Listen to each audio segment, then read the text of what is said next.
Turns out Google, which is the richest company in the history of humanity. Did you know that? Google. The Mansa Musa of company. They got more money than Exxon. They got more money than Apple. They got more money than Tesla. They got a lot of money. Google teams up with the UN for verified climate information. So this is an article from the United Nations. This is from April 22nd of last year. Well, I hope they fight nitrogen deniers. So I don't know if I don't think we covered this. This is why I want to cover it now. Did you know that if you Google like climate change, Google has now rigged it. It's not just like, well, whatever the most popular websites are that talk about climate change come up, or the 10 most popular articles. That's not what they're doing. They're making sure that the popular articles don't show up, and they're trying to control the narrative. They only want certain ones that the only articles the United Nations approves of.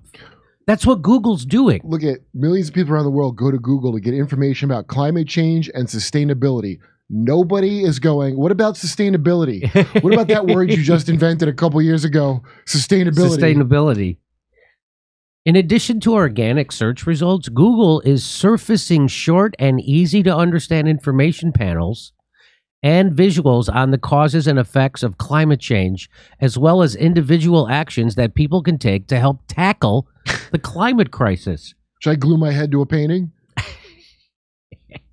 So here is the Undersecretary General for Global Communications at the UN. Ready?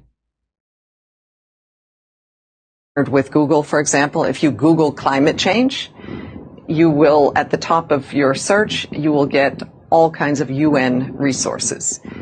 We started this partnership when we were shocked to see that when we Googled climate change, we were getting incredibly distorted information right at the top. So she was getting, when you Googled climate change, a lot of articles that she didn't agree with would come up, because what Google is supposedly doing is just showing you what's the most popular articles without an editorial input. But she's saying, we didn't like that people were getting to see those articles that were popular that we disagree with. So we went to Google and we told them, artificially manufacture your Google results when people Google climate change, and have of these special articles that we like come up that push a specific agenda about climate change. And they say it right out in public. She says that she's saying it on camera. I'm relieved. I was about time they started doing this, so I was happy to hear it. So we're becoming much more proactive. We own the science, and we think that the world, should know. Like the Vatican?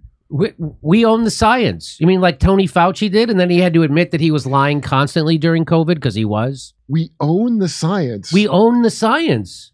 Nobody owns the science. Science doesn't work like that. There's no such thing. It's always question science. Science always needs to be questioned and tested. Always. That's why, it's why Einstein didn't trust what Newton said about gravity. He had his own ideas, and now we know about E equals MC squared. And the platforms themselves also do, but again, it's a huge challenge that I think all sectors of society need to be very active in. We need total control. We own the science. Sounds about right. So if you thought when you Google something, you're getting organic, natural, you're getting propaganda. You're getting selected by people like her. Articles. They want you to they want to control your thoughts. And they are. And that's what propaganda is. And they're all propaganda. And they just brag about doing propaganda right out in the open. I've heard we own the science. That's the second time I heard it. Did I just hear her saying that twice? Or that sounds like a catchphrase or something now. Second time I've heard someone say we own the science. We own the science. Yeah. No, what you own is the Google results on the science. So that means you own the conversation and the narrative in the culture. That's what that means. But you don't own the science. Own the science.